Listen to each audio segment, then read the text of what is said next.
Buna facaasan gongallee xaafiin biqilchu namni dhugaa isaa dhabee yoomuu itti tolee hin ililchu. Kanaaf akka namaan jal'isinii wadaroo badii qabdee haadhoo kee harkisinii.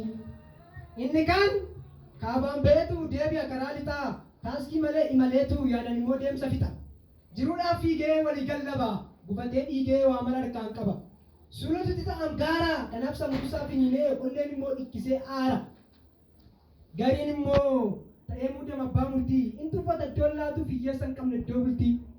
Nama dhugaan miidhatu humtu rakkina isaa hubatu ofii naaseetoo gungumaa ogeessi dhukkubsataan isuma. Ashaboo duwwaa hin hadhaa tiruunis bullaan lafee ta'a. Hannis yoo dharaan duffame daaraanis yoo ta'e daakuu martu yoo waliin dorgame kunoo warri dhugaa galma nan kaaku. Warra dhugaan miidhatan gongalleen kootu dhuma isaanii badiisa. Ammamuu har'a yoo rakkataan situ galgala bashaqodhee kofalchiisa. Warri dhugaadhaan jiraatan gongalleen badu galgalli isaanii har'a yoo warra rakkatan fakkaatan booddee faarfachiisa waan isaanii. Dhugaadha yoo lukkuu malee sangaanoo hin hankaaku yoo dharaa malee warri dhugaa galma nan kaaku. Ijoollee kee warra siif jiraatan hin gootu dhuma isaanii badiisa. Warra dhugaan si waaqeffatanii borsitu gonfoo badhaasa. Warra dhugaan si waaqeffatanii borsitu gonfoo badhaasa. Goota bakka darbatu sandura dachee raasu hin jiru kan si fakkaatu kan dharaan maqaaf itti waggaasu. Eebuun qoonqoon si ela'ee garaachi keenaaf jecha beela'ee si laatanii daadhii hadhaa tola keetiin garaan namoo ga'ee jaalala keetiin ta'een immoo machaa.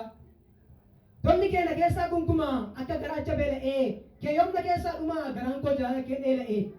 Sakam dursee dubbadhee sakam immoo taansee gungumuu osoo umurii kootutti fudhadhee oolmaan kee ona keessaa dhumu osoo umurii kootutti fudhadhee oolmaan kee ona keessaa dhumu. Goota guyyaa sadi bulee annoo dachee walakkaa kobaasaa duratti duulee kan daddarbatu bakakkaa kobaasaa duratti duulee kan daddarbatu bakakkaa. Dirasaa eeboon diree gogaansaa alangaan ciree mataan gonfoo qoraatti barruunis maara kiraanchi aanan bitta jiraatti siraan haftee barbaachi. Angalaaf jettee daddarbatta duumessa samii jala ofii kattamantee dubbatta dachee lusee dhaqee jala kan bultu golgamtee ajjeestee miti namaaf bineensa daggalaa ofum kee duutee beekamte. Horii badii keenya faarsaa qara kan keenya doomsee nutaaf ilmaan abaarsaa situ ijoollee kee immoo milkoomse. Albuuda koo amaraa kana soradhee bara ba'u miiltoo imala koof kanaa si waliin lakki gufuun nan dha'u.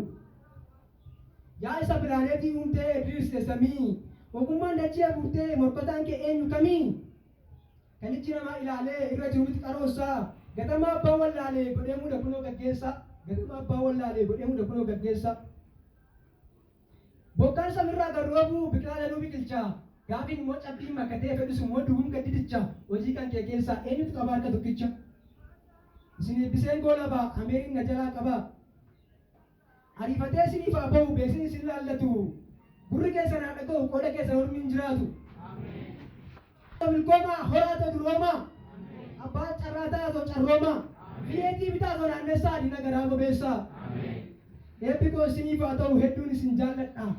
Ariifatee isiniif haa ba'u isin immoo qooda keessan hirmaadha. Milkiin baraataraa ta'u abbaa carraa ta'a abbaa bileenaraa taatoo hiyyeessaaf immoo wabii ta'a.